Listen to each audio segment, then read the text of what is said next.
hemos visto cómo Jesús prometió que ahí estaría. ¿Y cómo sabemos que esto es verdad? Que en ese pedacito de pan, ahí está Jesús. Bueno, la Sagrada Escritura nos lo revela. Hermanos, es una alegría tenerlos de vuelta en nuestra aula virtual de evangelización activa.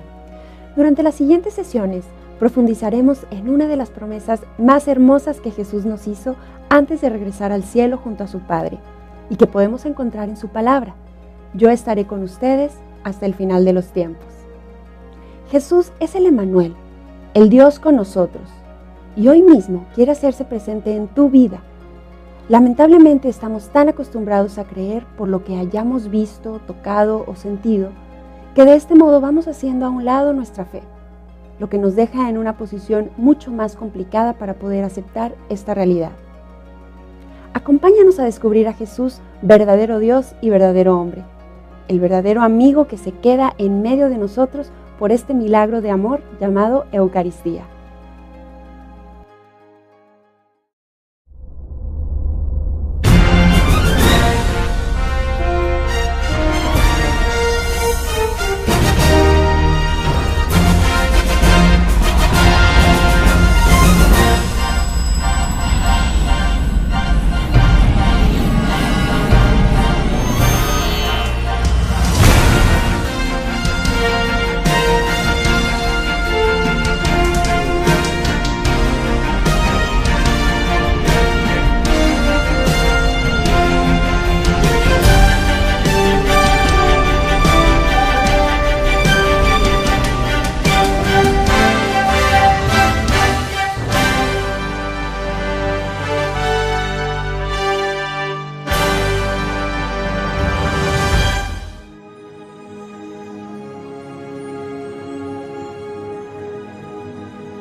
¿Qué tal, queridos hermanos? Bienvenidos nuevamente a nuestro curso de evangelización fundamental.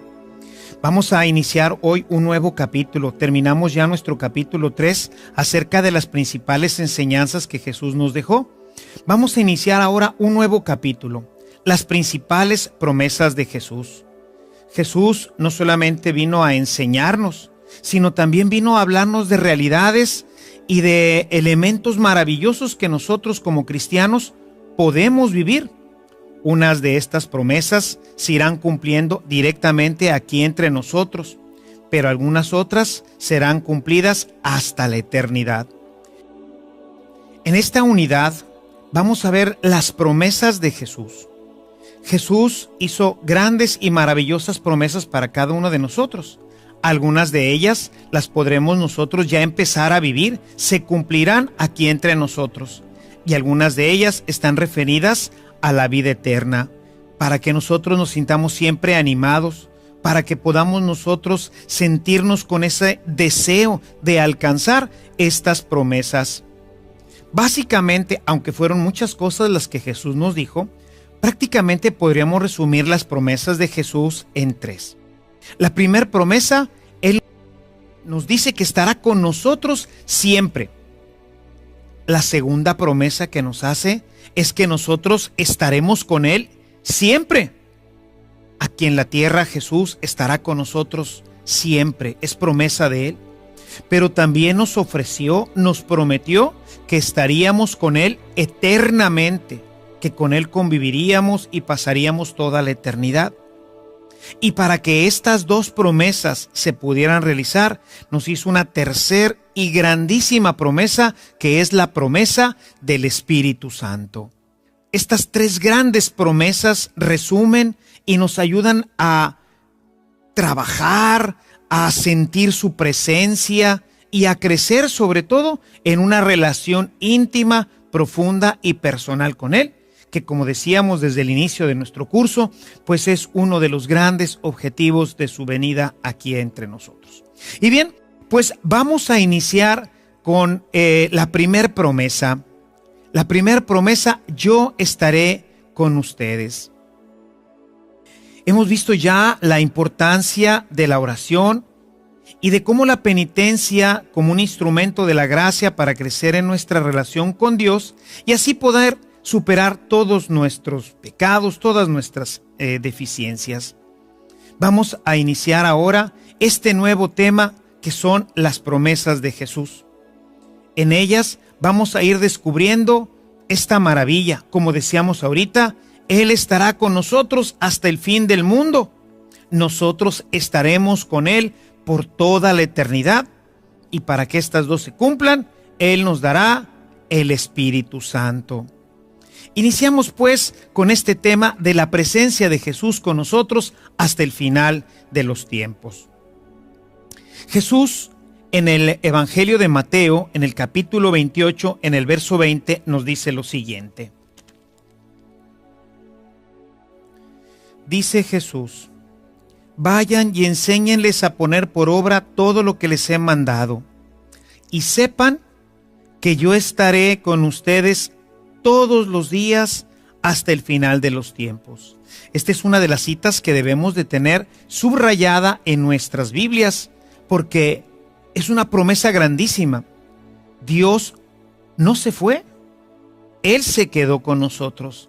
Él quiere seguir compartiendo nuestra vida, quiere seguir compartiendo nuestras dificultades, nuestros gozos, nuestras alegrías. Él quiere estar presente contigo y conmigo. Él quiere estar presente. Por eso es que su nombre no solamente es Jesús, que sabemos que en hebreo Yeshua quiere decir Dios salva, sino que es también el Emmanuel, es el Dios con nosotros. Él quiere permanecer en tu vida, quiere permanecer en tu casa, quiere permanecer en nuestros negocios, en todas las áreas de nuestras vidas.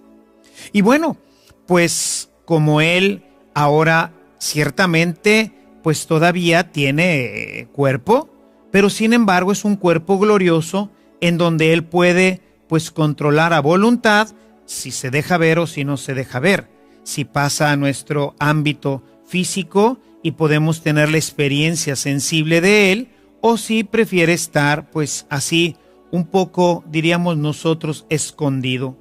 Realmente no es que esté escondido, sino que tiene unas formas particulares de estar entre nosotros. Y básicamente podríamos nosotros hablar de 4 formas, de 4 presencias.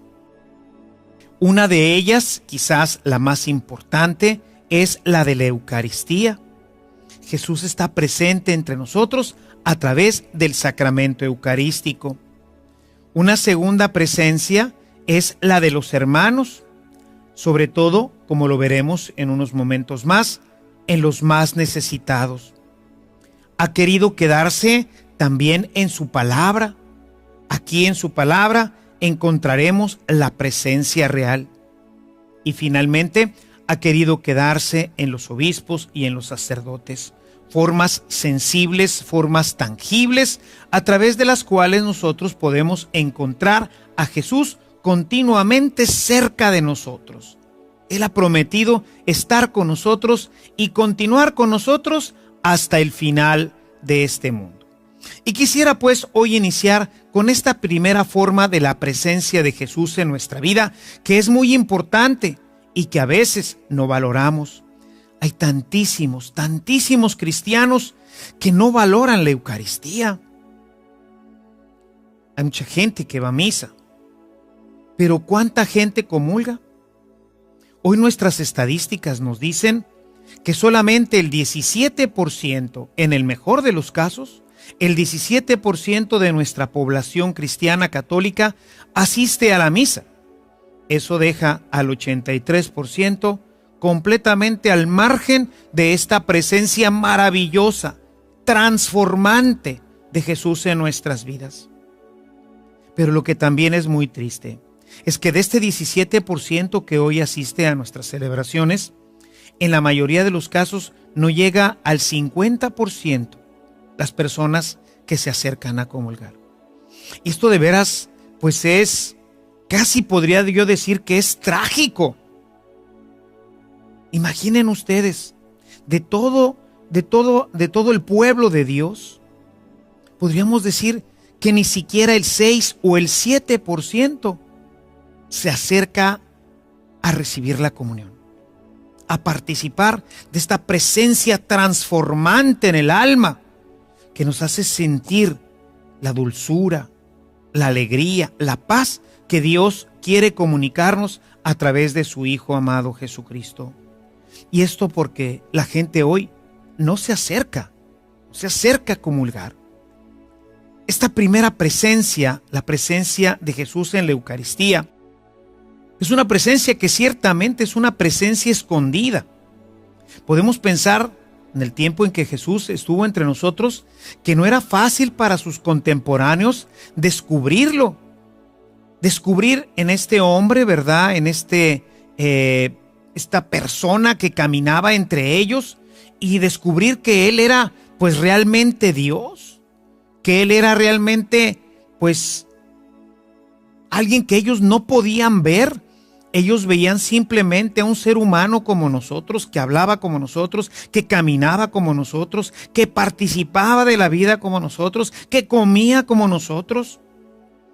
Ellos veían una persona aparentemente normal como todos nosotros. Sin embargo, detrás de esta persona, en ella existía el misterio de Dios, en un misterio grandísimo, ¿verdad? El misterio de la encarnación. Y por eso nos dice la Sagrada Escritura, quisiera que fueras a tu Biblia en el capítulo 16 de Mateo. Jesús hace una pregunta a sus discípulos. Quisiera que abrieras tu Biblia en el capítulo 16 a partir del versículo 13. Dice el texto: de camino hacia la región de Cesarea de Filipo, Jesús preguntó a sus discípulos: ¿quién dice la gente que es el Hijo del Hombre? Y ellos le contestaron: unos que Juan el Bautista, otros que Elías, otros que Jeremías o uno de los profetas. Jesús les preguntó: ¿y según ustedes, quién soy yo? Simón Pedro respondió: tú eres el Mesías, el Hijo de Dios vivo. Fíjate en el versículo 17. Jesús le dijo: dichoso tú, Simón, hijo de Juan, porque eso no te lo ha revelado ningún mortal, sino mi Padre que está en los cielos. Y yo te digo, tú eres Pedro, y sobre esta piedra edificaré mi iglesia, y el poder de la muerte no podrá prevalecer en ella. Te daré las llaves del reino de los cielos. Lo que ates en la tierra quedará atado en el cielo, y lo que desates en la tierra quedará desatado en el cielo. Jesús pregunta: según ustedes, ¿quién soy yo? Y esta respuesta es sumamente importante. ¿Es un gran personaje? ¿Quién es Jesús para ti hasta ahora? Aún incluso después de esto que ya hemos estado viendo sobre Jesús, ¿quién es Jesús para ti? ¿Un gran personaje? En un tiempo que me tocó todavía vivir a mí, el tiempo de los hippies, allá por los años 60, pues decían que Jesús había sido el primer hippie, porque usaba su pelo largo, su barba, y andaba en chanclas y guaraches, y era el del amor y paz, ¿verdad? Era su emblema. Jesús, pues era el jefe de los hippies, porque hablaba del amor y hablaba de la paz y traía su pelo largo, y los hippies andaban también en guaraches y decían: ya no queremos la guerra, queremos la paz. El Che Guevara, pues lo tenía también como modelo, porque él decía: este fue un gran guerrillero, se les opuso a los poderes de aquel tiempo. Sabemos que en el tiempo de Jesús el poder político y el poder religioso prácticamente estaban unidos. Realmente los romanos ejercían ciertamente un dominio, pero el poder público y el poder religioso estaba en manos de los fariseos y los doctores de la ley. Así que Jesús, pues como lo leemos en la Escritura, se les enfrenta, los cuestiona. Y entonces decía el Che Guevara y toda esta línea de insurrección armada, ¿verdad?, que buscaba pues un cambio de vida, que buscaba pues atender a los pobres como lo hizo Jesús, pues lo encontramos continuamente en muchos pósters. También todo esto ocurre más o menos a finales de los años 60, principios de los 70. Jesús va a ser un guerrillero también. ¿Quién es Jesús? ¿Quién es Jesús para ti? En los años 70 salió una película que hizo gran furor. Se llamaba Jesucristo Superestrella. Y yo me acuerdo haber ido en alguna ocasión a una conferencia en donde una religiosa estaba dando una plática sobre este tema. Y me acuerdo que escribió en un gran pizarrón el título de esta película. Era una religiosa americana. Estaba yo tomando un curso allá en Estados Unidos. Y entonces puso ahí, Jesus Christ Superstar. Jesucristo Superestrella. Y estaba haciendo más o menos este tipo de cuestionamiento que yo en este momento hago contigo. Y entonces se voltea en un cierto momento, vuelve a agarrar su gis y entonces tacha la palabra superestrella y le pone Jesus Christ is Lord. Jesucristo es el Señor. Jesús no es una superestrella. Jesús es el Señor. Y esto es lo que hemos escuchado en este texto. ¿Quién dice la gente que soy yo? Bueno, pues unos dicen que eres Elías, otro que eres un gran profeta. Pero, ¿y ustedes? ¿Ustedes los cristianos? ¿Ustedes los que me vienen siguiendo? ¿Ustedes qué? ¿Qué es lo que tú dices que es Él? Y bueno, pues Pedro lo descubre y le dice, tú eres el Hijo de Dios. Tú eres el Mesías. Para el hombre de hoy también le resulta descubrir a Jesús un gran enigma. Y le resulta más difícil descubrirlo en la Eucaristía. Cuando tú vas a la misa, cuando el sacerdote levanta la hostia y la presenta, ¿eres capaz de descubrir ahí a Jesús? Hoy el hombre está metido solo en lo inmanente, en lo sensible. Le es difícil ver a Jesús en la Eucaristía. Y es que esto, como con Pedro, solamente es posible para el amor y para la fe. No podemos con facilidad descubrir a Jesús. Necesitamos la fe para que podamos nosotros, como Santo Tomás, cuando el sacerdote levanta la hostia, que es una tradición que fueron imponiendo los jesuitas y que todavía en muchas de nuestras parroquias todavía pues lo podemos nosotros ver y vivir. Cuando el sacerdote levanta la hostia, los jesuitas fueron introduciendo, sobre todo pues en la parte alta del medievo, cuando la gente ya no creía en nada de esto, decían las palabras de Santo Tomás, Señor mío y Dios mío. Recordarás que Tomás no creía en esto. Los discípulos fueron a decirle, hemos visto al Señor. Y dice él, si yo no meto mis manos en los agujeros de sus clavos, si yo no meto mi mano en su costado abierto, dice, no creeré. Y bueno, nos dice en el Evangelio de Juan que una semana después, pues se presenta nuevamente Jesús, ahora sí estaba Tomás, y entonces el Señor le dice, a ver Tomás, ven para acá, dame tu dedo y mételo en los agujeros del clavo, dame tu mano y métela en la llaga de mi costado y cree. Y entonces nos dice que él pues completamente arrepentido y lleno de vergüenza, le dice: Señor mío y Dios mío. Ahora crees porque me has visto. Dichosos aquellos que sin haberme visto creen. Y bueno, pues eso es lo que somos nosotros, los que sin ver podemos nosotros creer. Es difícil descubrirlo. Y por eso los jesuitas en este momento pues invitaban a la gente a repetir cuando el sacerdote presenta la hostia, a decir: Señor mío y Dios mío, recordando estas palabras de Santo Tomás, que no creía, pero ahora que lo tenía enfrente de sí mismo, lo descubría como su Dios y como su Señor. Lo que es realmente valioso e importante, generalmente no lo podemos ver. No podemos ver a Jesús en la Eucaristía. Y sin embargo, ahí está. Jesús nos espera en todos los sagrarios. Es su presencia escondida.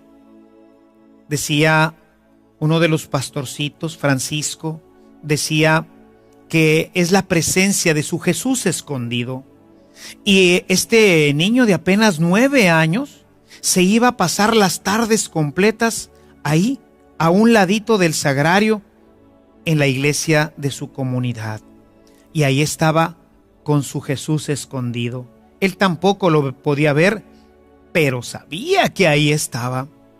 Es la presencia escondida de Jesús, hermano. Ahí está para escucharnos, para consolarnos. Puedes irte a las capillas donde hay un Santísimo, como le llamamos, donde está la presencia escondida de Jesús. Y Él ahí te escucha. Cierto que en todas partes te escucha. Él está presente en todos los lugares, porque es omnipresente. Pero ha querido quedarse ahí. Ha querido quedarse en el Santísimo para escucharte, para consolarte. Es impresionante la experiencia de estar en las capillas consagradas al Santísimo Sacramento, en donde llega un momento en que prácticamente lo puedes sentir. Sabes que te está escuchando. Mucho más cuando tenemos problemas, cuando necesitamos a alguien con quien desahogarnos. Entonces nos podemos dar cuenta de que efectivamente Jesús está ahí y que me escucha y me consuela, y puedo llorar y sentirme consolado, amado y escuchado, porque ahí está Jesús en el sagrario. Así lo prometió. Lo hemos escuchado hace un momento. Hemos visto cómo Jesús prometió que ahí estaría. ¿Y cómo sabemos que esto es verdad? Que en ese pedacito de pan, ahí está Jesús. Bueno, la Sagrada Escritura nos lo revela. Yo quisiera que abrieras ahora tu Biblia en el capítulo 26, los versículos 26 al 28 del Evangelio de Mateo. Dice Jesús en este texto: durante la cena, Jesús tomó pan, pronunció la bendición, lo partió y dando a sus discípulos dijo: tomen y coman, esto es mi cuerpo. Tomó luego un cáliz y después de dar gracias lo dio a sus discípulos diciendo: beban todos de él, porque esta es mi sangre, la sangre de la alianza que se derrama por todos para el perdón de los pecados. Jesús en esta última cena revela su presencia a través de la Eucaristía. Él revela su presencia a través de este pedacito de pan que nosotros veríamos simplemente como un pan, como en el tiempo en que Jesús caminaba entre la gente de Jerusalén, de Nazaret, que veían simplemente un hombre, pues nosotros vemos simplemente un pan, pero no es pan. Después de la consagración, después de que el sacerdote ha pronunciado las palabras consacratorias, en ese pedacito de pan ya no está el pan, ahora está Jesucristo, su cuerpo, su alma, su sangre y su divinidad, realmente presente. Sin embargo, pues Hay gente, hay personas que niegan esta presencia. Entre ellos, por ejemplo, están los testigos de Jehová y en general los protestantes. Quizás tú hayas tenido o tengas trato con algunas personas como ellas. A veces, pues en nuestras familias, algunos han cambiado de religión y se han hecho testigos de Jehová o se han hecho protestantes. ¿Y por qué ellos no creen? ¿Por qué ellos no aceptan estas verdades? Bueno, pues por ejemplo, los testigos de Jehová han cambiado incluso la Biblia. Por eso, pues es una de las sectas que ellos se dicen cristianas, son sectas cuasi religiosas que no tienen realmente ningún sustento, porque incluso fueron tan atrevidos, fíjate en esto, fueron tan atrevidos los testigos de Jehová que han hecho cambios en la Sagrada Escritura, la modificaron para que se acomodara a su doctrina, para que se acomodara a lo que ellos creen.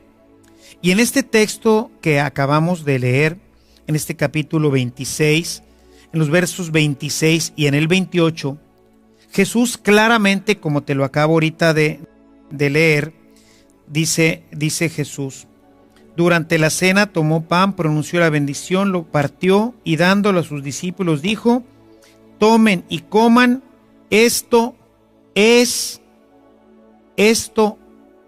mi cuerpo. En las Biblias de los testigos de Jehová, tú encontrarás que cambiaron el verbo ser por el verbo significar. Ellos cuando te visitan, obviamente te dicen, y así lo ponen, si tú te fijas, la Biblia de los testigos de Jehová dice Nueva Traducción Revisada. Y ellos te dicen, no, lo que pasa es que la interpretación no es correcta. Sin embargo, ellos cambiaron la palabra. El verbo que utiliza la Sagrada Escritura en griego, que es como yo les digo, porque pues a veces también ahí en la casa parroquial de repente nos visitan, yo les digo a estos hermanos, mira, vamos a la Biblia. Y entonces luego me voy a este texto, porque el problema de todo estriba en cómo interpreto yo la Biblia. Yo le digo, tú crees algo porque la Biblia te lo dice, pero ¿realmente este libro que tú estás leyendo está escrito conforme a la verdad?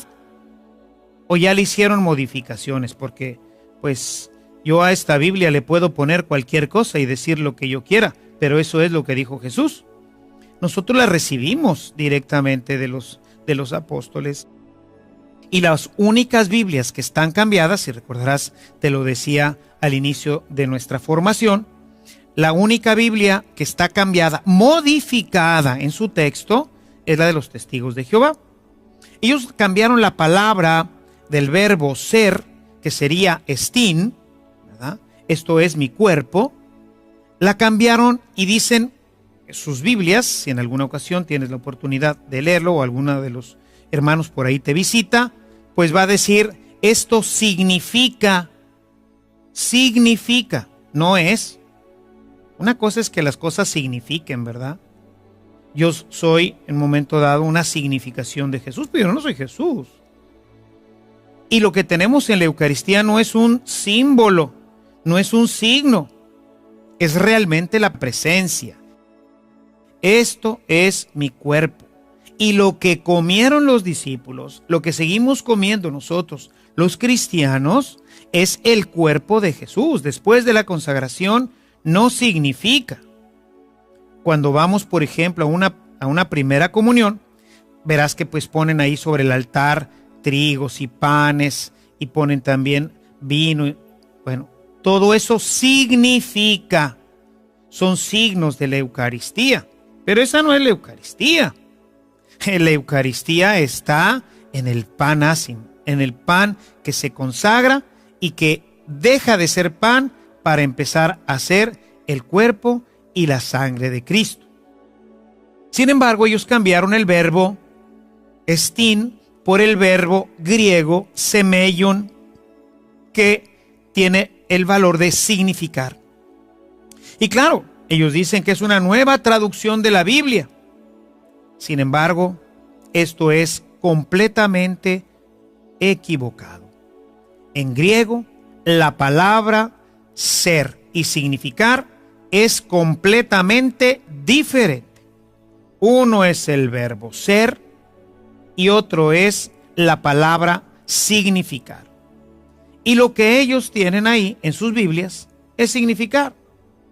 De manera que ellos por eso niegan que esta sea pues una presencia real. Los demás hermanos protestantes también niegan esta presencia real. Sin embargo, es importante para ellos el que veamos un texto de la primera comunidad. San Pablo le escribe a la comunidad de Corinto porque tenían una serie de desórdenes dentro de la Eucaristía, que bueno, como ya hemos comentado, le llamaban ellos la Cena del Señor. Y bueno, pues traían por ahí todo un desorden en este tema. Y bueno, pues San Pablo escribe a los Corintios y en el capítulo 11 dedica una buena sección para que ellos entiendan de qué se trata este texto. Quisiera que abrieras tu Biblia, Primera de Corintios, capítulo 11, los versículos del 23 al 29.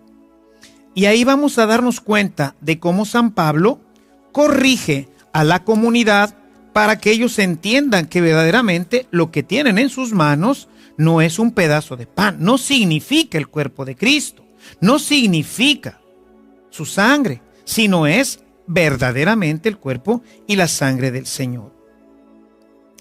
Dice el texto: por lo que a mí toca, del Señor recibí la tradición que les he transmitido, a saber, que Jesús, el Señor, la noche en que iba a ser entregado, tomó pan y después de dar gracias lo partió y dijo: esto es mi cuerpo entregado por ustedes, hagan esto en memoria mía.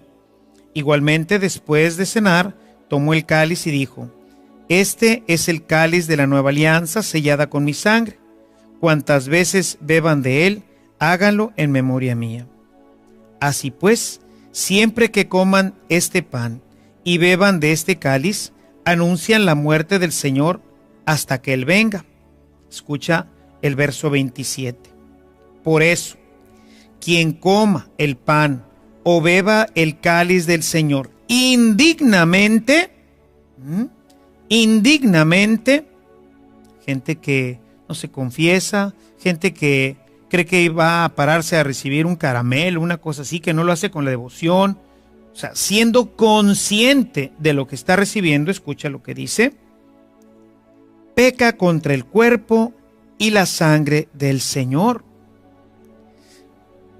Dice San Pablo: examínense pues cada uno a sí mismo antes de comer el pan y beber el cáliz, porque quien come y bebe sin discernir, sin darse cuenta lo que se está comiendo, dice, porque quien come y bebe sin discernir el cuerpo, come y bebe su propio castigo. Come y bebe su propio castigo. Es decir, no nos podemos acercar a la comunión si nosotros no estamos en gracia, si nosotros no discernimos ahí, si nosotros no tenemos fe.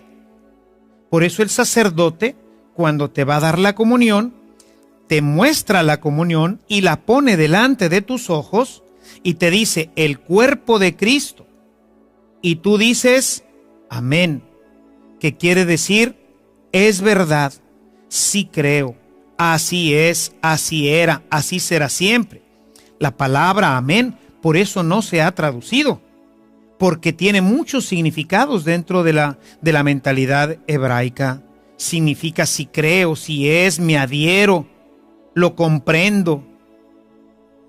Cuando el sacerdote te pone por eso la hostia, para que tú, consciente de estas palabras que hemos escuchado de San Pablo, tú puedas decir sí creo, es decir, sí discierno que esto que voy a comer ahora no es un pedazo de pan, sino que esto que voy a comer ahora es realmente el cuerpo y la sangre de Cristo. Ahí estoy diciendo sí, voy a comerme a Jesús. Voy a comer su cuerpo y a beber su sangre. Y el que no lo hace, yo veo mucha gente que de repente se acerca a comulgar, viene distraído, viene pensando en otras cosas.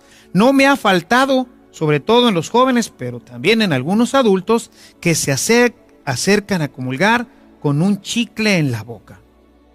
Cuando que la Santa Iglesia nos pide que al menos tengamos una hora de ayuno, de sacrificio, de preparación para este momento tan importante.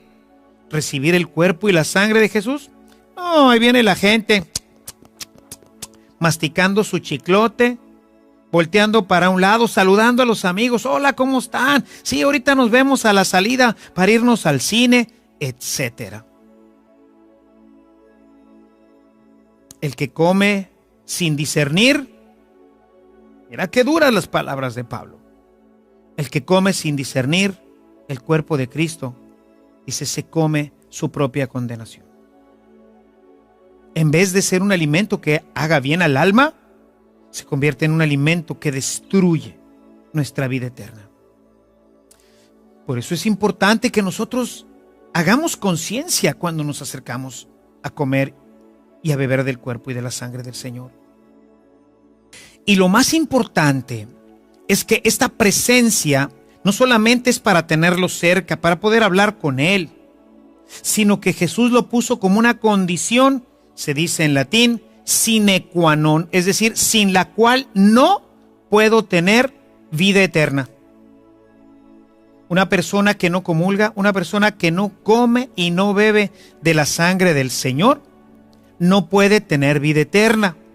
Y esto también está muy claro en la Sagrada Escritura. Yo quisiera que vieras un texto, porque los hermanos separados dicen, oye, ¿esto qué? Pues nosotros no comulgamos. ¿Y qué? Pues fíjate qué grave es no comulgar. Quiero que abras ahora tu Biblia en el capítulo 6 de San Juan, del Evangelio de San Juan, y veas sobre todo los versículos 51 al 54. Este capítulo 6 de San Juan nos presenta lo que se conoce como el sermón eucarístico. Juan no repite, que Juan escribe ya muchos años después de que están ya las comunidades establecidas, Juan no repite este texto que leímos de Mateo 26, que está también en los demás evangelistas, que se le llama la institución de la Eucaristía. Él ya no la repite, porque ya es algo que pues todo mundo ya conoce. Ya San Pablo también a través de su carta a los Corintios pues ha hecho pues que dejar claro que está realmente presente. Juan más bien ha caminado por otro camino para que profundicemos en lo que realmente es y sobre todo en la necesidad de comerlo como un verdadero alimento para que nos dé vida. Y entonces veamos, quiero que vayas a tu Biblia. Es importante que subrayes estos textos y dentro de estos textos ahorita te voy a dar algunas indicaciones importantes. Capítulo 6 de San Juan, versos 51 al 54. Sermón eucarístico de Jesús. Dice Jesús: Yo soy el pan vivo bajado del cielo.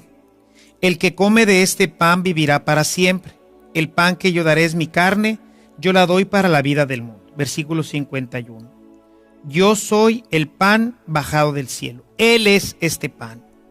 Dice, el que coma de este pan vivirá para siempre. Verso 52. Esto provocó una fuerte discusión entre los judíos, los cuales se preguntaban, ¿cómo puede éste darnos a comer su carne?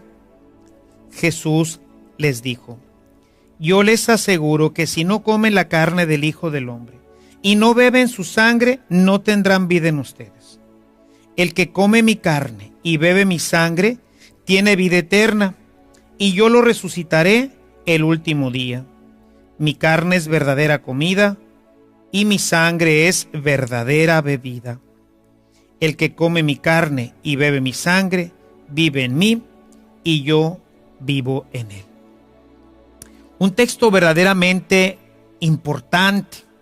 Sin embargo, bueno, pues se argumenta que generalmente los hermanos separados argumentan que se trata de un comer intelectualmente.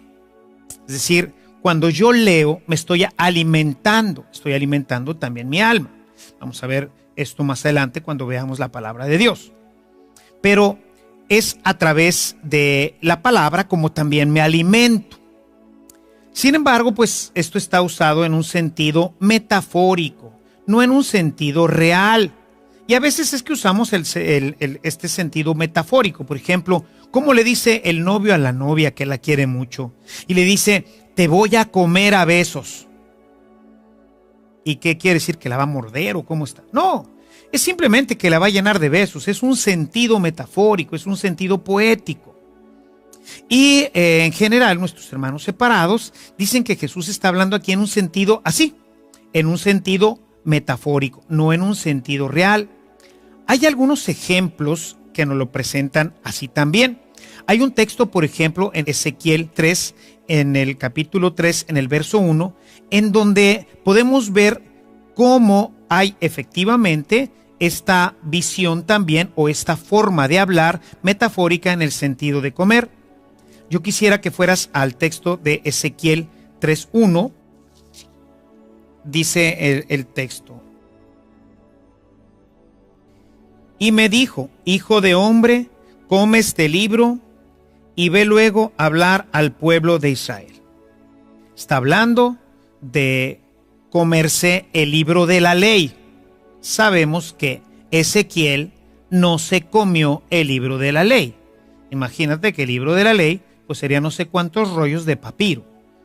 No está hablando de que comérselo. Dice incluso el texto, yo abrí la boca y él me hizo comer el libro diciéndome, hijo de hombre, alimenta tu vientre y llena tus entrañas con este libro que yo te doy. Yo lo comí y su sabor era dulce como la miel.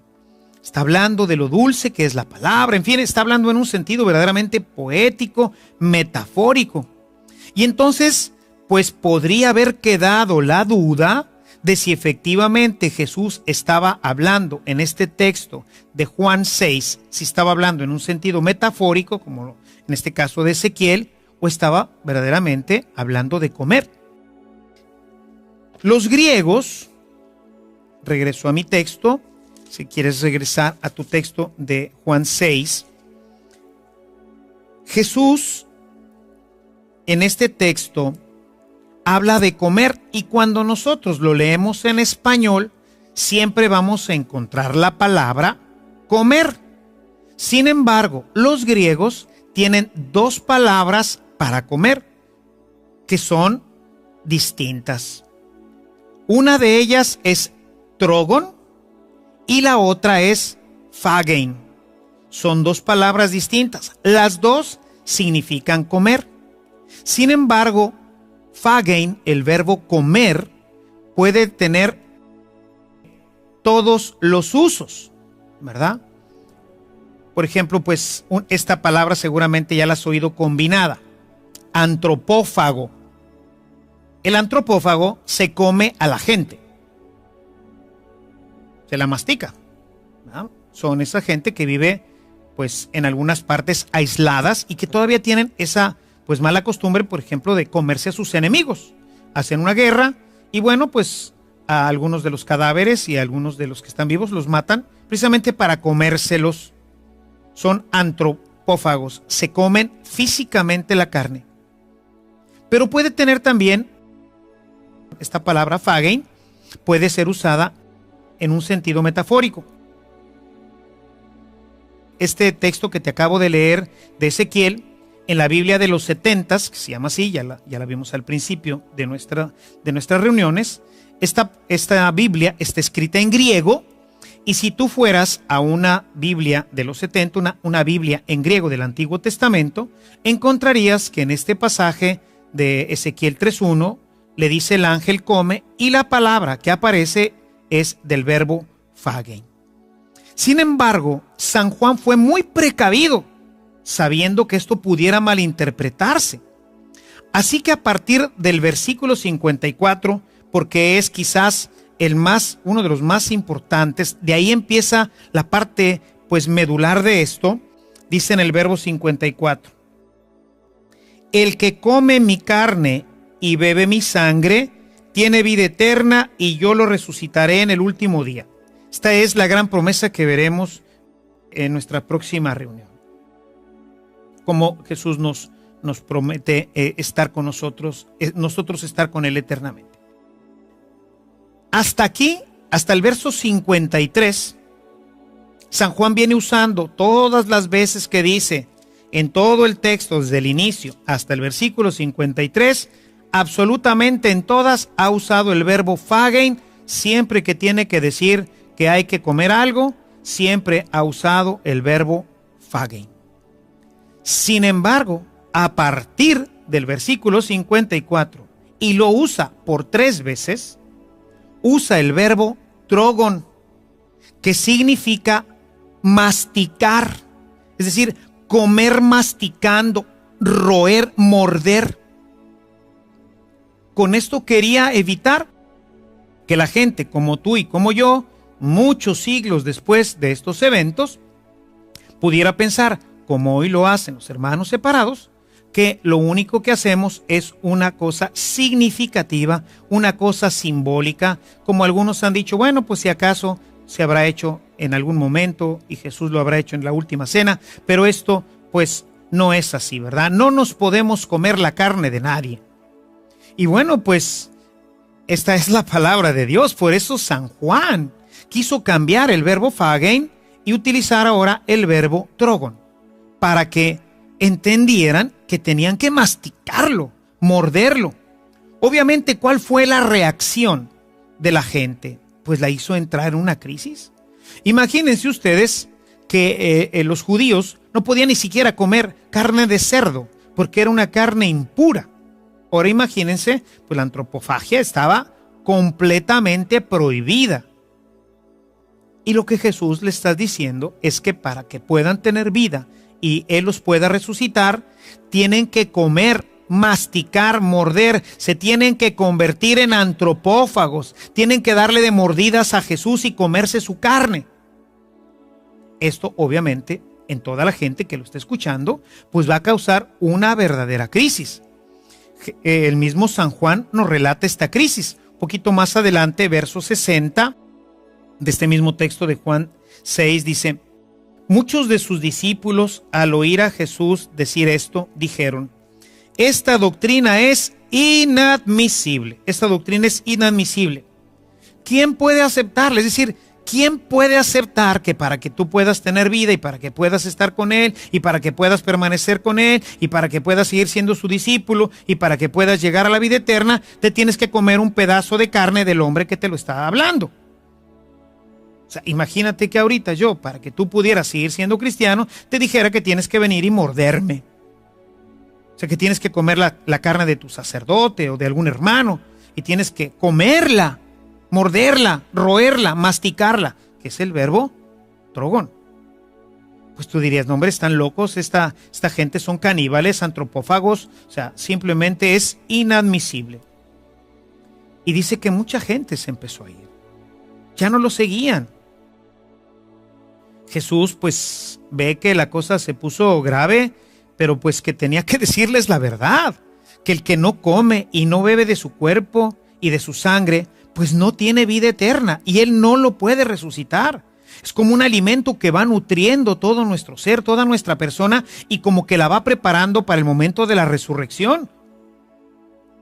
Y el que no la tiene, pues no está preparado, y pues a la hora de la resurrección, pues el cuerpo no se va a levantar para la vida eterna, sino para la perdición eterna. Como se empezaron a ir porque no entendían, como quizás hoy puede estar sucediendo, o como le sucede a nuestros hermanos separados, pues entonces Jesús quiere pues reafirmar esto en ellos. Dice un poquito más adelante, ahí en tu Biblia, verso 67, Jesús les pregunta: ¿acaso también ustedes quieren irse? ¿También ustedes quieren abandonarme? Y Pedro responde. Simón le respondió: Señor, ¿a quién iremos? Tus palabras dan vida eterna.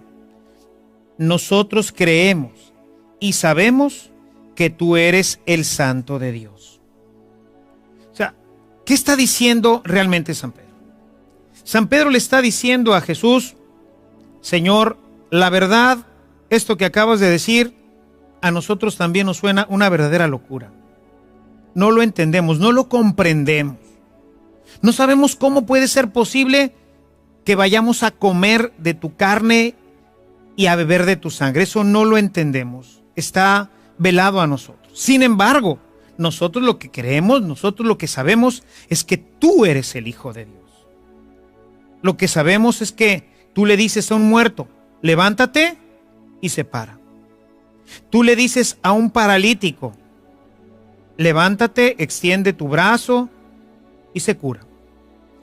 Tú le dices a un leproso: sana, y sana. Tú le dices a un ciego de nacimiento: ve, y el ciego recobra la vista. Nosotros pues sabemos, creemos, estamos seguros que tú eres Dios. ¿Cómo vamos a comer tu carne y a beber de tu sangre? Eso no lo sabemos. Pero nosotros creemos que tú eres el Hijo de Dios. Y esto es lo que nos invita nuestro Señor a creer en la Eucaristía. Porque Jesús puede hacer eso y cualquier cosa. Él lo revelará, como lo leímos hace un momento, hasta la última cena. Imagínense, hermanos, en el momento en que Jesús está tomando un pedazo de pan y lo parte y le dicen: coman, porque esto es mi cuerpo. Y luego toma una copa con vino y les dice: y ahora beban, porque esto es mi sangre. La palabra de Dios, lo que dice se hace. Que haya luz, y la luz existió. Que haya animales, y los animales empezaron a existir. Que este pedazo de pan sea mi cuerpo, y ese pedazo de pan deja de ser un pan y se convierte en el cuerpo de Cristo. O sea, Él es Dios. Él tiene el poder para transformar y hacer lo que Él quiera, porque Él es Dios. Cuando de repente parte el pan y dice: ¡ay, caray! Ahora ya entendí por qué nos decía que teníamos que comer y que sí era posible que comiéramos su carne y que bebiéramos su sangre.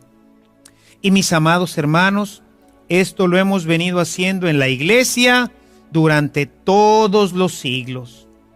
Es un poder que nos dio indignamente a nosotros los sacerdotes, porque Él así lo quiso. Él quiso que nosotros pudiéramos prolongar esto, que es un milagro, porque si no, como tú y yo, 2000 años después de Jesús, podríamos seguir comiendo el cuerpo y bebiendo la sangre del Señor. Si esto nada más lo hubiera hecho Jesús y dijo: bueno, pues ustedes está bien, cómanlo, ustedes van a tener vida y a ustedes los voy a resucitar, pero al resto no. Sabemos que esta palabra de Dios que llega a nosotros es para siempre, hasta que llegue la consumación de los tiempos. Fíjate lo que nos dice en el Evangelio de Lucas, en el capítulo 22, donde se nos narra también este tema de la institución eucarística.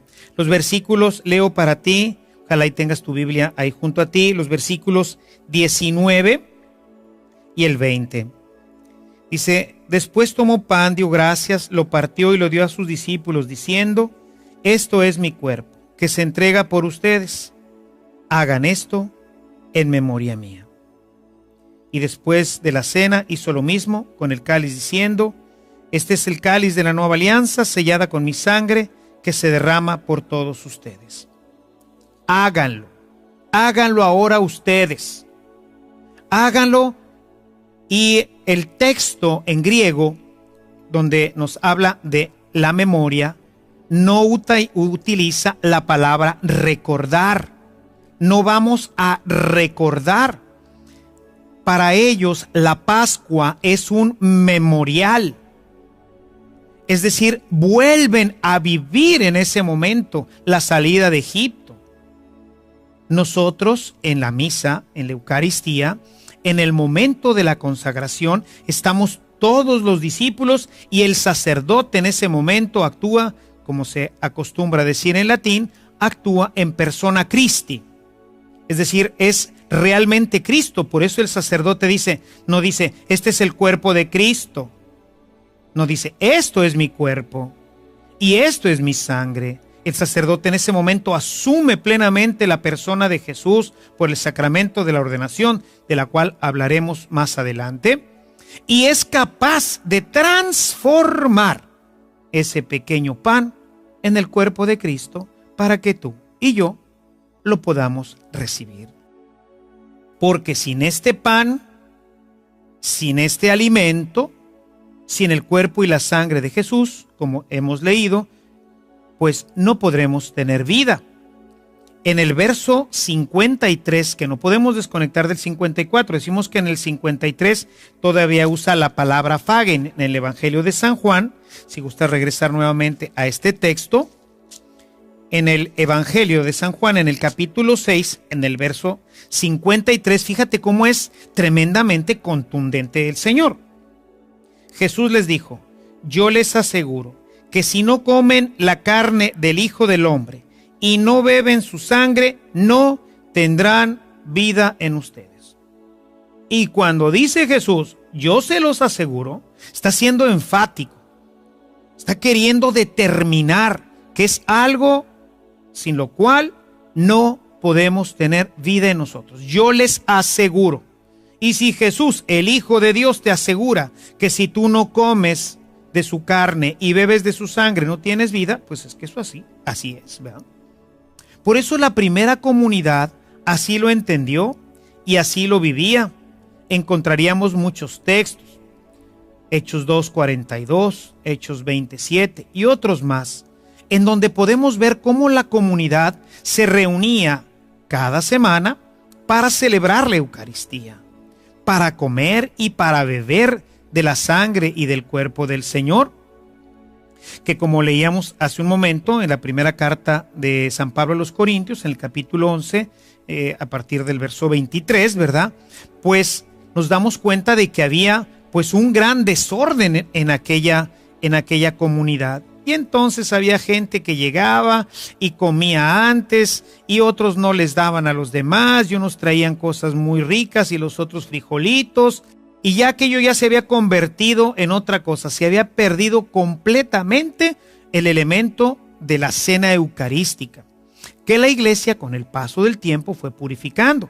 Al principio se reunían a cenar, como lo hizo Jesús con sus apóstoles, y al final de la cena, entonces se fraccionaba el pan y se distribuía y se comía el cuerpo y la sangre del Señor. Pero esto ya había degenerado, se había convertido en un desorden. Había gente que se embriagaba antes porque traían su vino y traían su comida, y al final, cuando ya llegaban a la parte eucarística, aquello ya era verdaderamente un desorden. Los que eran más pobres eran despreciados. En fin, había un gran desorden en la cena eucarística. Y por eso San Pablo escribe este hermosísimo texto que yo te invito a que vuelvas a leer y lo medites, lo reflexiones, porque pues a veces nos pasa lo mismo en nuestras Eucaristías, ¿verdad? La gente está pendiente de todo, que si de la moda, que si esto, que si el niño, que si no, platicando con la esposa, con el amigo. Ahorita de aquí salimos y nos vamos al cine y nos vamos aquí y nos vamos allá. Llegamos a la fila para comulgar y ni cuenta nos damos de lo que estamos haciendo. Es pues entonces, mis amados hermanos, muy importante que nosotros consideremos esta instrucción de Jesús. Yo estaré con ustedes, y se ha quedado con nosotros en la Sagrada Eucaristía. No desaproveches este don maravilloso, este pan que da la vida, esto que nos hace entrar en la dimensión de Dios, que nos vuelve a poner en contacto con el Jesús que caminaba entre nosotros hace muchos años. Su presencia es real. Acércate al Santísimo Sacramento. Asiste en tu parroquia a las horas santas. Procura visitarlo con frecuencia en la capilla del Santísimo Sacramento. Estoy seguro que encontrarás paz y mucho consuelo, y sobre todo, alimentándote de su cuerpo y de su sangre, habrá vida en ti. Tendrás fuerza para resistir al pecado. Tu vida crecerá y se desarrollará como quien se alimenta continuamente del pan ordinario. Quien no se alimenta de este pan siempre está anémico, no tiene fuerzas y al final termina con la muerte. Aliméntate pues tú de este pan que da la vida y disfruta de esta presencia maravillosa de Jesús en la Sagrada Eucaristía. Que el Señor te bendiga, que esta semana pueda ser una semana de gran bendición para ti, que aproveches de participar del sacramento de la reconciliación y que puedas acercarte este domingo con mucho gozo y con mucha alegría a recibir a Jesús, presencia real de Dios en medio de nosotros. Que el Señor te bendiga y la Virgen siempre te acompañe.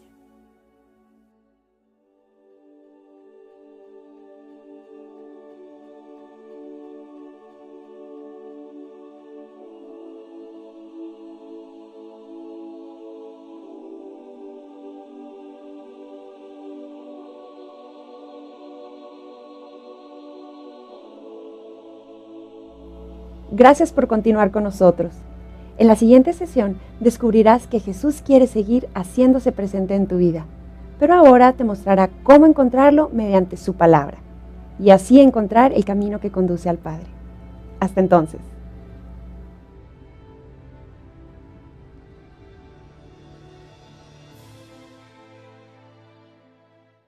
Que nos hace es que nosotros estaremos con Él siempre. Aquí en la tierra Jesús estará con nosotros siempre, es promesa de Él, pero también nos ofreció, nos prometió que estaríamos con Él eternamente, que con Él conviviríamos y pasaríamos toda la eternidad. Y para que estas dos promesas se pudieran realizar, nos hizo una tercera y grandísima promesa, que es la promesa del Espíritu Santo. Estas tres grandes promesas resumen y nos ayudan a trabajar, a sentir su presencia y a crecer sobre todo en una relación íntima, profunda y personal con Él, que como decíamos desde el inicio de nuestro curso, pues es uno de los grandes objetivos de su venida aquí entre nosotros. Y bien, pues vamos a iniciar con la primer promesa. La primera promesa: yo estaré con ustedes. Hemos visto ya la importancia de la oración y de cómo la penitencia como un instrumento de la gracia para crecer en nuestra relación con Dios y así poder superar todos nuestros pecados, todas nuestras deficiencias. Vamos a iniciar ahora este nuevo tema que son las promesas de Jesús. En ellas vamos a ir descubriendo esta maravilla. Como decíamos ahorita, Él estará con nosotros hasta el fin del mundo. Nosotros estaremos con Él por toda la eternidad. Y para que estas dos se cumplan, Él nos dará el Espíritu Santo. Iniciamos pues con este tema de la presencia de Jesús con nosotros hasta el final de los tiempos. Jesús, en el Evangelio de Mateo, en el capítulo 28, en el verso 20, nos dice lo siguiente. Dice Jesús: vayan y enséñenles a poner por obra todo lo que les he mandado, y sepan que yo estaré con ustedes todos los días hasta el final de los tiempos. Esta es una de las citas que debemos de tener subrayada en nuestras Biblias, porque es una promesa grandísima. Dios no se fue, Él se quedó con nosotros. Él quiere seguir compartiendo nuestra vida, quiere seguir compartiendo nuestras dificultades, nuestros gozos, nuestras alegrías. Él quiere estar presente contigo y conmigo. Él quiere estar presente. Por eso es que su nombre no solamente es Jesús, que sabemos que en hebreo Yeshua quiere decir Dios salva, sino que es también el en nosotros no estamos en gracia. Si nosotros no discernimos ahí, si nosotros no tenemos fe. Por eso el sacerdote, cuando te va a dar la comunión, te muestra la comunión y la pone delante de tus ojos y te dice el cuerpo de Cristo. Y tú dices amén, que quiere decir es verdad, sí creo. Así es, así era, así será siempre. La palabra amén, por eso no se ha traducido, porque tiene muchos significados dentro de la mentalidad hebraica. significa si creo, si es, me adhiero, lo comprendo. Cuando el sacerdote te pone por eso la hostia, para que tú, consciente de estas palabras que hemos escuchado de San Pablo, tú puedas decir, sí creo, es decir, sí discierno que esto que voy a comer ahora no es un pedazo de pan, sino que esto que voy a comer ahora es realmente el cuerpo y la sangre de Cristo. Ahí estoy diciendo sí, voy a comerme a Jesús, voy a comer su cuerpo y a beber su sangre. Y el que no lo hace, yo veo mucha gente que de repente se acerca a comulgar, viene distraído, viene pensando en otras cosas. No me ha faltado, sobre todo en los jóvenes, pero también en algunos adultos, que se acercan a comulgar con un chicle en la boca. Cuando que la Santa Iglesia nos pide que al menos tengamos una hora de ayuno, de sacrificio, de preparación para este momento tan importante, recibir el cuerpo y la sangre de Jesús. No, ahí viene la gente masticando su chiclote, volteando para un lado, saludando a los amigos. Hola, ¿cómo están? Sí, ahorita nos vemos a la salida para irnos al cine, etcétera. El que come sin discernir, mira qué duras las palabras de Pablo. El que come sin discernir el cuerpo de Cristo, dice, se come su propia condenación. En vez de ser un alimento que haga bien al alma, se convierte en un alimento que destruye nuestra vida eterna. Por eso es importante que nosotros hagamos conciencia cuando nos acercamos a comer y a beber del cuerpo y de la sangre del Señor. Y lo más importante es que esta presencia no solamente es para tenerlo cerca, para poder hablar con Él, sino que Jesús lo puso como una condición, se dice en latín, sine qua non, es decir, sin la cual no ser en tu vida, quiere permanecer en tu casa, quiere permanecer en nuestros negocios, en todas las áreas de nuestras vidas. Y bueno, pues como Él ahora ciertamente pues todavía tiene cuerpo, pero sin embargo es un cuerpo glorioso en donde Él puede pues controlar a voluntad si se deja ver o si no se deja ver, si pasa a nuestro ámbito físico y podemos tener la experiencia sensible de Él, o si prefiere estar pues así un poco, diríamos nosotros, escondido. Realmente no es que esté escondido, sino que tiene unas formas particulares de estar entre nosotros. Y básicamente podríamos nosotros hablar de 4 formas, de 4 presencias. Una de ellas, quizás la más importante, es la de la Eucaristía. Jesús está presente entre nosotros a través del sacramento eucarístico. Una segunda presencia es la de los hermanos, sobre todo, como lo veremos en unos momentos más, en los más necesitados. Ha querido quedarse también en su palabra. Aquí en su palabra encontraremos la presencia real. Y finalmente, ha querido quedarse en los obispos y en los sacerdotes. Formas sensibles, formas tangibles, a través de las cuales nosotros podemos encontrar a Jesús continuamente cerca de nosotros. Él ha prometido estar con nosotros y continuar con nosotros hasta el final de este mundo. Y quisiera pues hoy iniciar con esta primera forma de la presencia de Jesús en nuestra vida, que es muy importante y que a veces no valoramos. Hay tantísimos cristianos que no valoran la Eucaristía. Hay mucha gente que va a misa, pero ¿cuánta gente comulga? Hoy nuestras estadísticas nos dicen que solamente el 17%, en el mejor de los casos, el 17% de nuestra población cristiana católica asiste a la misa. Eso deja al 83% completamente al margen de esta presencia maravillosa, transformante de Jesús en nuestras vidas. Pero lo que también es muy triste es que de este 17% que hoy asiste a nuestras celebraciones, en la mayoría de los casos no llega al 50% las personas que se acercan a comulgar.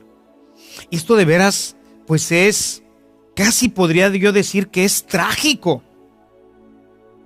Imaginen ustedes, de todo el pueblo de Dios, muerte no podrá prevalecer en ella. Te daré las llaves del reino de los cielos.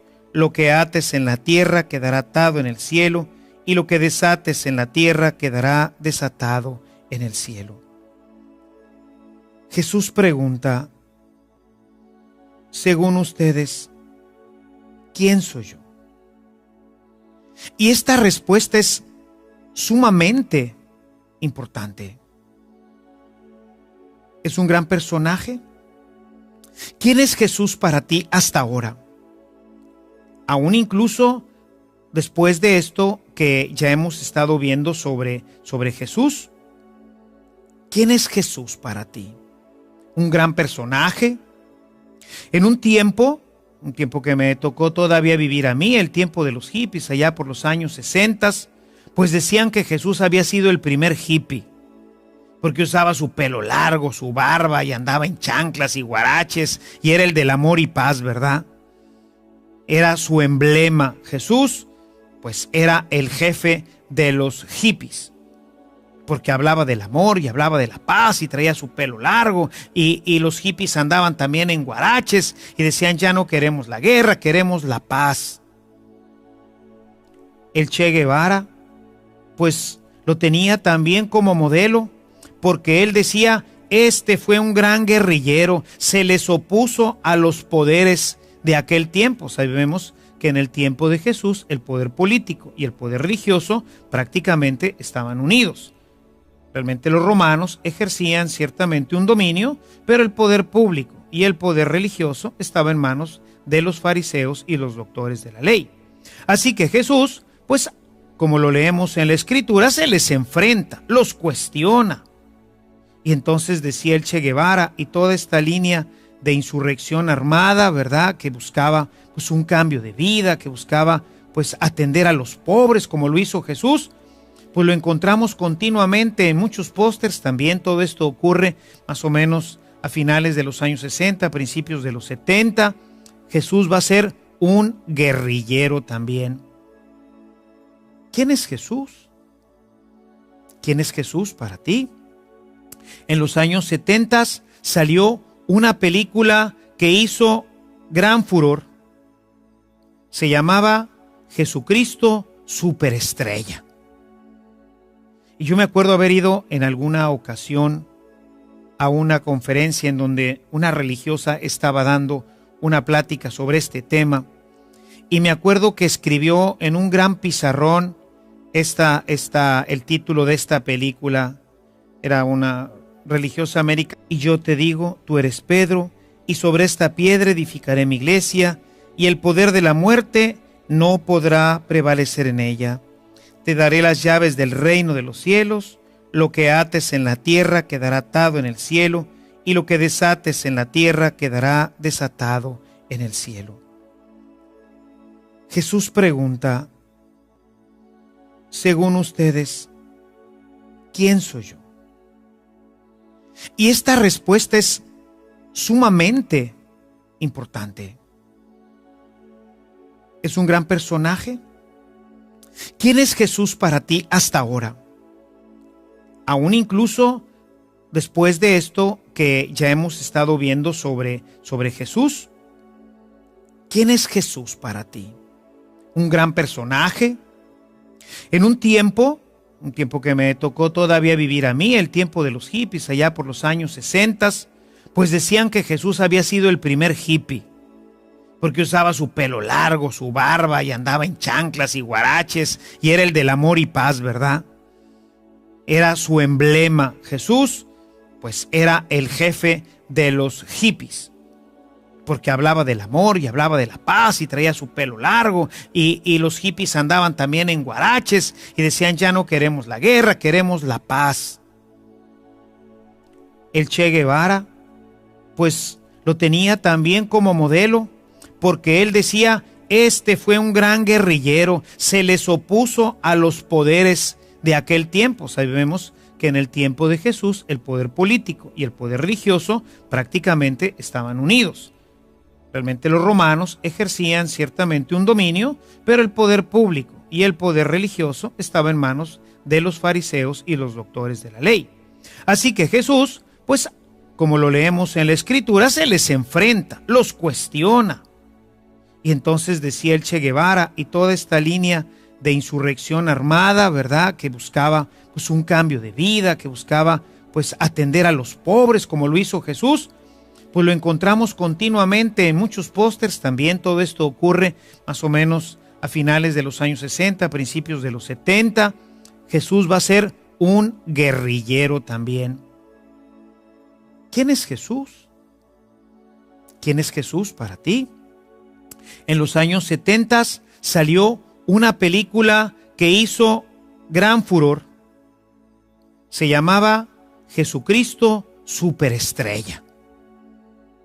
Y yo me acuerdo haber ido en alguna ocasión a una conferencia en donde una religiosa estaba dando una plática sobre este tema.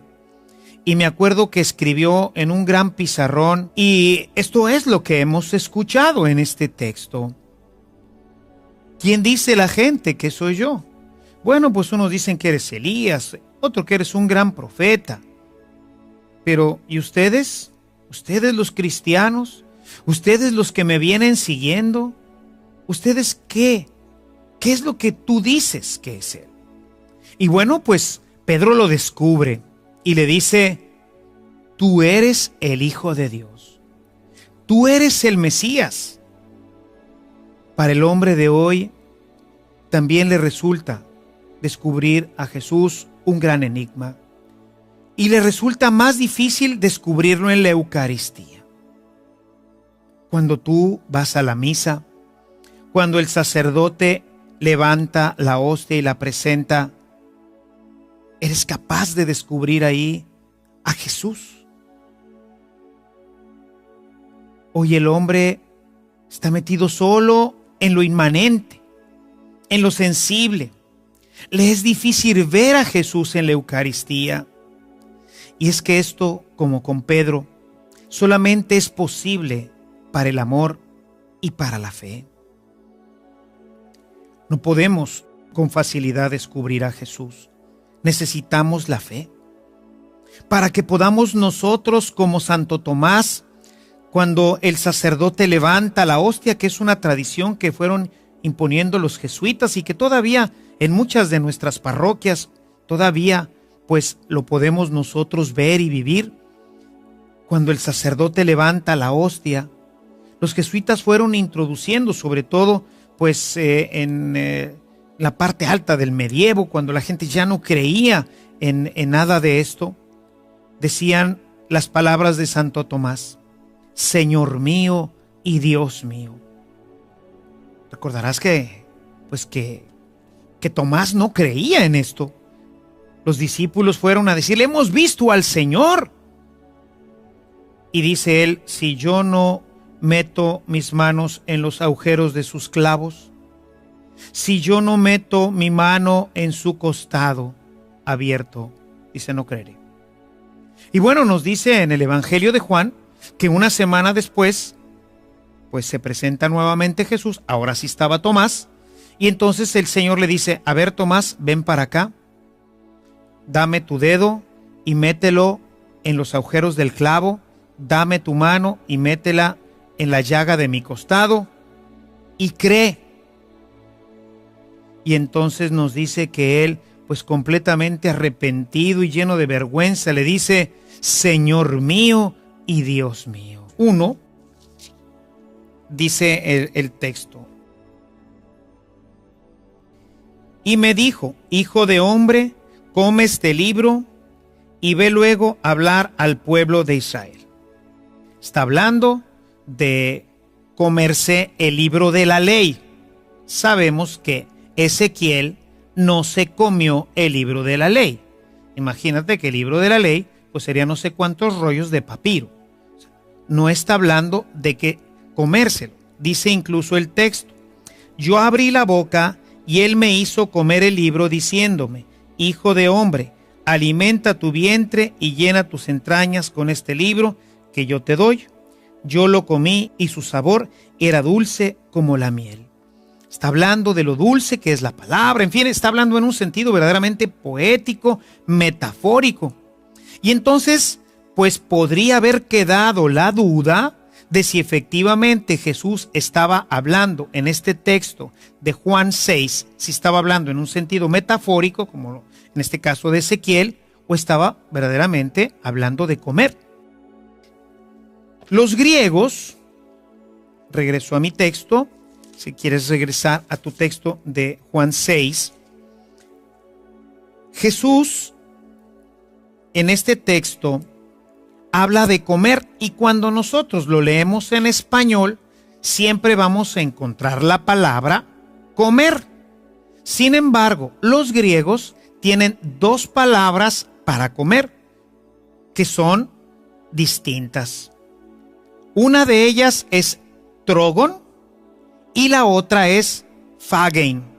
Son dos palabras distintas. Las dos significan comer. Sin embargo, phagein, el verbo comer, puede tener todos los usos, ¿verdad? Por ejemplo, pues esta palabra seguramente ya la has oído combinada. Antropófago. El antropófago se come a la gente.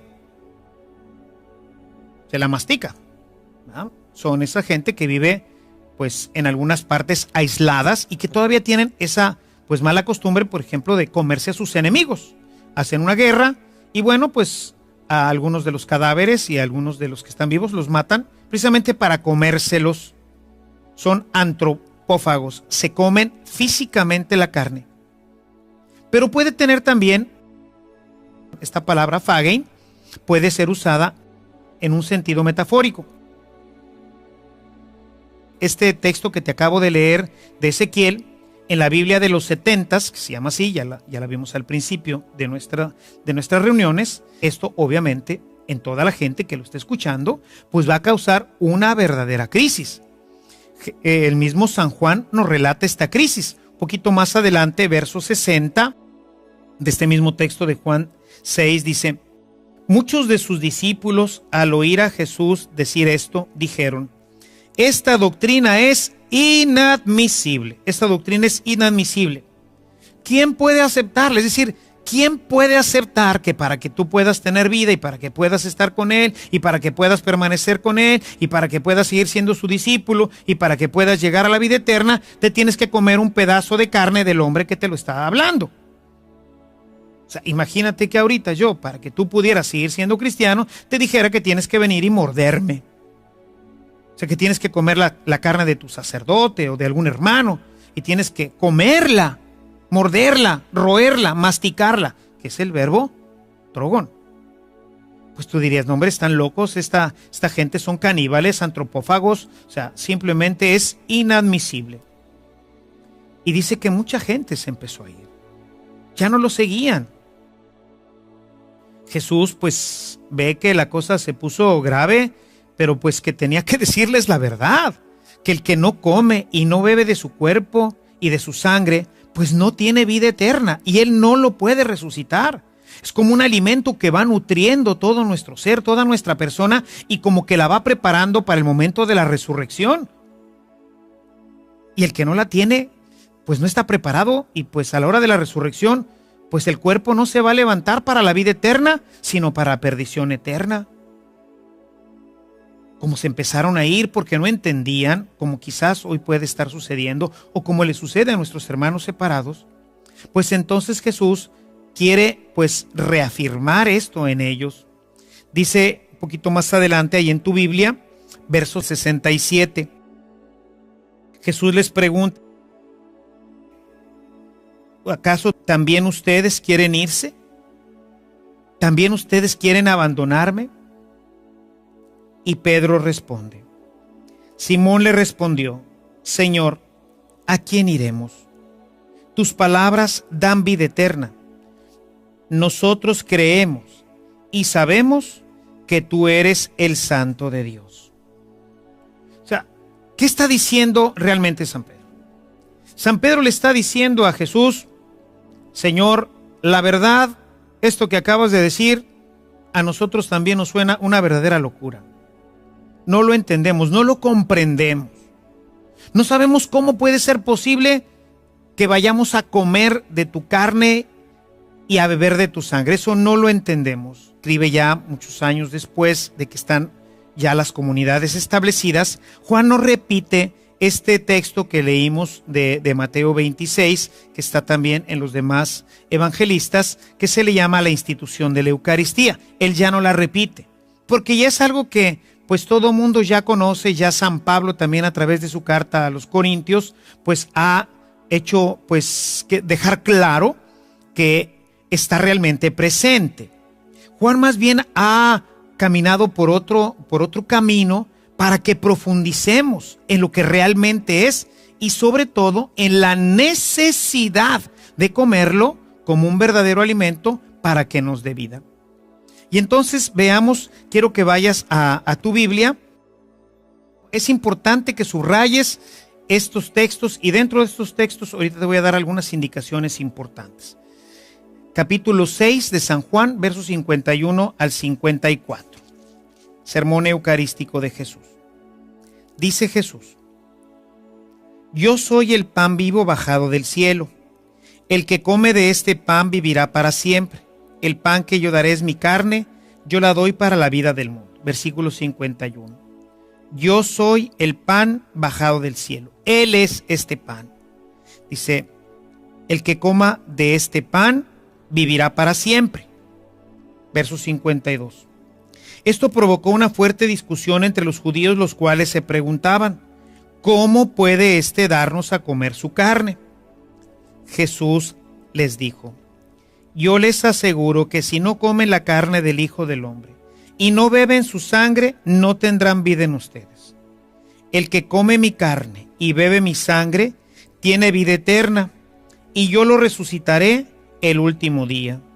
Mi carne es verdadera comida y mi sangre es verdadera bebida. El que come mi carne y bebe mi sangre vive en mí y yo vivo en él. Un texto verdaderamente importante. Sin embargo, bueno, pues se argumenta que generalmente los hermanos separados argumentan que se trata de un comer intelectualmente. Es decir, cuando yo leo, me estoy alimentando también mi alma. Vamos a ver esto más adelante cuando veamos la palabra de Dios. Pero es a través de la palabra como también me alimento. Sin embargo, pues esto está usado en un sentido metafórico, no en un sentido real. Y a veces es que usamos este sentido metafórico. Por ejemplo, ¿cómo le dice el novio a la novia que la quiere mucho? Y le dice: te voy a comer. Y es que esto, como con Pedro, solamente es posible para el amor y para la fe. No podemos con facilidad descubrir a Jesús. Necesitamos la fe para que podamos nosotros, como Santo Tomás, cuando el sacerdote levanta la hostia, que es una tradición que fueron imponiendo los jesuitas y que todavía en muchas de nuestras parroquias todavía pues lo podemos nosotros ver y vivir. Cuando el sacerdote levanta la hostia, los jesuitas fueron introduciendo, sobre todo pues en la parte alta del medievo, cuando la gente ya no creía en nada de esto, decían las palabras de Santo Tomás: Señor mío y Dios mío. Recordarás que Tomás no creía en esto. Los discípulos fueron a decirle: hemos visto al Señor. Y dice él: si yo no meto mis manos en los agujeros de sus clavos, si yo no meto mi mano en su costado abierto, dice, no creeré. Y bueno, nos dice en el Evangelio de Juan que una semana después, pues se presenta nuevamente Jesús. Ahora sí estaba Tomás, y entonces el Señor le dice: a ver, Tomás, ven para acá, dame tu dedo y mételo en los agujeros del clavo, dame tu mano y métela en la llaga de mi costado y cree. Y entonces nos dice que él, pues completamente arrepentido y lleno de vergüenza, le dice: Señor mío y Dios mío. Ahora crees porque me has visto. Dichosos aquellos que sin haberme visto creen. Y bueno, pues eso es lo que somos nosotros, los que sin ver podemos nosotros creer. Es difícil descubrirlo. Y por eso los jesuitas en este momento pues invitaban a la gente a repetir cuando el sacerdote presenta la hostia, a decir: Señor mío y Dios mío, recordando estas palabras de Santo Tomás, que no creía, pero ahora que lo tenía enfrente de sí mismo, lo descubría como su Dios y como su Señor. Lo que es realmente valioso e importante, generalmente no lo podemos ver. No podemos ver a Jesús en la Eucaristía. Y sin embargo, ahí está. Jesús nos espera en todos los sagrarios. Es su presencia escondida. Decía uno de los pastorcitos, porque ahí está Jesús en el sagrario. Así lo prometió. Lo hemos escuchado hace un momento. Hemos visto cómo Jesús prometió que ahí estaría. ¿Y cómo sabemos que esto es verdad? Que en ese pedacito de pan, ahí está Jesús. Bueno, la Sagrada Escritura nos lo revela. Yo quisiera que abrieras ahora tu Biblia en el capítulo 26, los versículos 26 al 28 del Evangelio de Mateo. Dice Jesús en este texto: durante la cena, Jesús tomó pan, pronunció la bendición, lo partió y dando a sus discípulos dijo: tomen y coman, esto es mi cuerpo. Tomó luego un cáliz y después de dar gracias lo dio a sus discípulos diciendo: beban todos de él, porque esta es mi sangre, la sangre de la alianza que se derrama por todos para el perdón de los pecados. Jesús en esta última cena revela su presencia a través de la Eucaristía.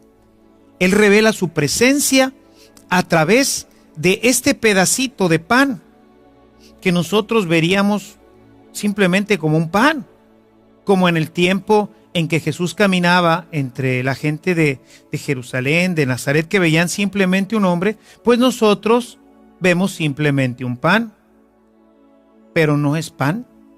Después de la consagración, después de que el sacerdote ha pronunciado las palabras consacratorias, en ese pedacito de pan ya no está el pan, ahora está Jesucristo, su cuerpo, su alma, su sangre y su divinidad, realmente presente. Sin embargo, pues hay personas que niegan esta presencia. Entre ellos, por ejemplo, están los testigos de Jehová y en general los protestantes. Quizás tú hayas tenido o tengas trato con algunas personas como ellas. A veces, pues en nuestras familias algunos han cambiado de religión y se han hecho testigos de Jehová o se han hecho protestantes. ¿Y por qué ellos no creen? ¿Por qué ellos no aceptan estas verdades? Bueno, pues por ejemplo, los testigos de Jehová han cambiado incluso la Biblia.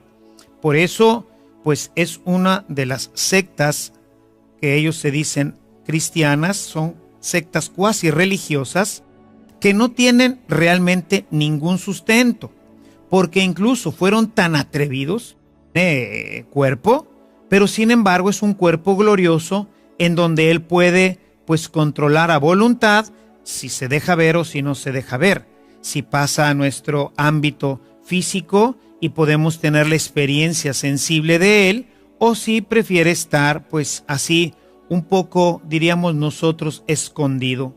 Realmente no es que esté escondido, sino que tiene unas formas particulares de estar entre nosotros. Y básicamente podríamos nosotros hablar de 4 formas, de 4 presencias. Una de ellas, quizás la más importante, es la de la Eucaristía. Jesús está presente entre nosotros a través del sacramento eucarístico. Una segunda presencia es la de los hermanos, sobre todo, como lo veremos en unos momentos más, en los más necesitados. Ha querido quedarse también en su palabra. Aquí en su palabra encontraremos la presencia real. Y finalmente, ha querido quedarse en los obispos y en los sacerdotes. Formas sensibles, formas tangibles, a través de las cuales nosotros podemos encontrar a Jesús continuamente cerca de nosotros. Él ha prometido estar con nosotros y continuar con nosotros hasta el final de este mundo. Y quisiera pues hoy iniciar con esta primera forma de la presencia de Jesús en nuestra vida, que es muy importante y que a veces no valoramos. Hay tantísimos cristianos que no valoran la Eucaristía. Hay mucha gente que va a misa, pero ¿cuánta gente comulga? Hoy nuestras estadísticas nos dicen que solamente el 17%, en el mejor de los casos, el 17% de nuestra población cristiana católica asiste a la misa. Eso deja al 83% completamente al margen de esta presencia maravillosa, transformante de Jesús en nuestras vidas. Pero lo que también es muy triste es que de este 17% que hoy asiste a nuestras celebraciones, en la mayoría de los casos no llega al 50% las personas que se acercan a comulgar. Y esto de veras, pues es, casi podría yo decir que es trágico. Imaginen ustedes, de todo el pueblo de Dios, podríamos decir que ni siquiera el 6 o el 7% se acerca a recibir la comunión, a participar de esta presencia transformante en el alma que nos hace sentir. Hoy el hombre está metido solo en lo inmanente, en lo sensible. Le es difícil ver a Jesús en la Eucaristía. Y es que esto, como con Pedro, solamente es posible para el amor y para la fe. No podemos con facilidad descubrir a Jesús. Necesitamos la fe para que podamos nosotros, como Santo Tomás, cuando el sacerdote levanta la hostia, que es una tradición que fueron imponiendo los jesuitas y que todavía en muchas de nuestras parroquias todavía pues lo podemos nosotros ver y vivir.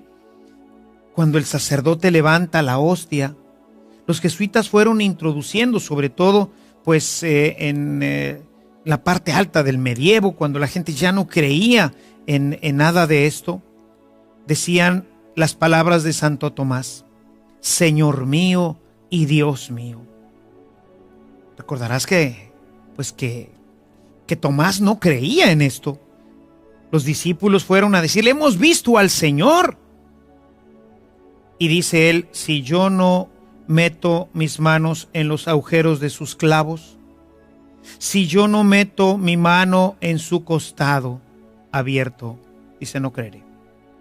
Y bueno, nos dice en el Evangelio de Juan que una semana después, pues se presenta nuevamente Jesús. Ahora sí estaba Tomás. Y entonces el Señor le dice: a ver, Tomás, ven para acá. Dame tu dedo y mételo en los agujeros del clavo. Dame tu mano y métela en la llaga de mi costado. Y cree.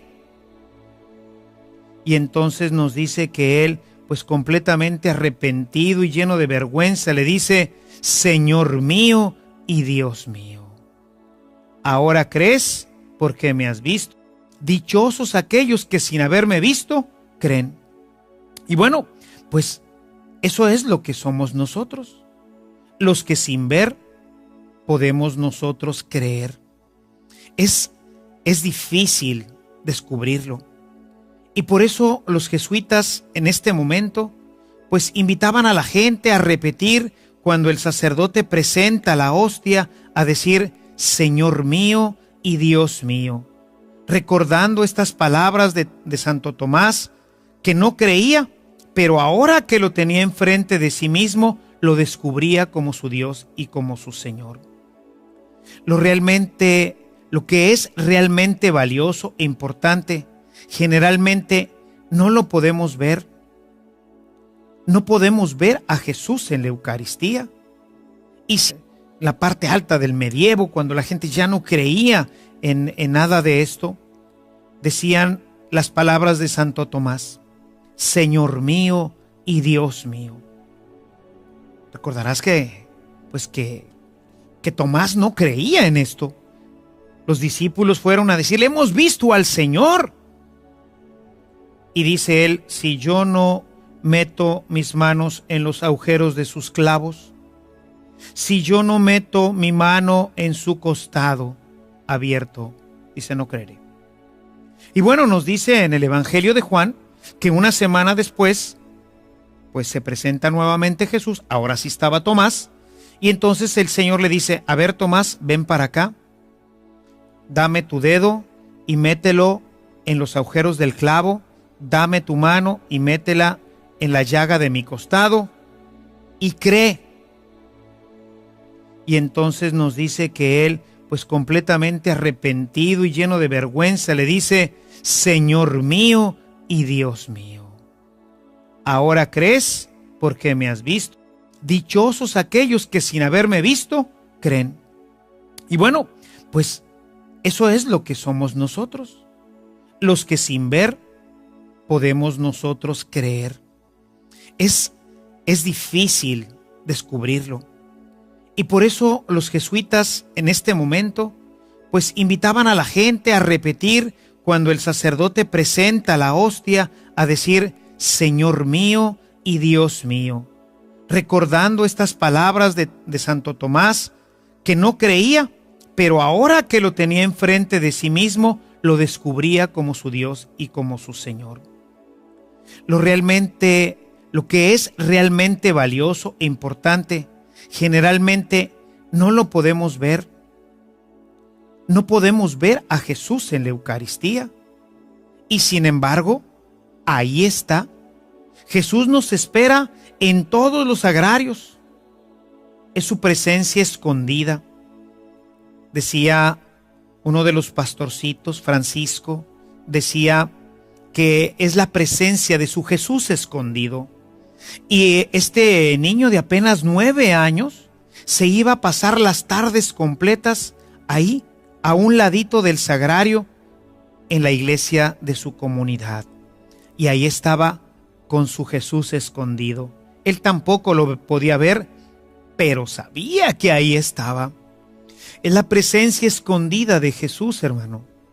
Ahí está para escucharnos, para consolarnos. Puedes irte a las capillas donde hay un Santísimo, como le llamamos.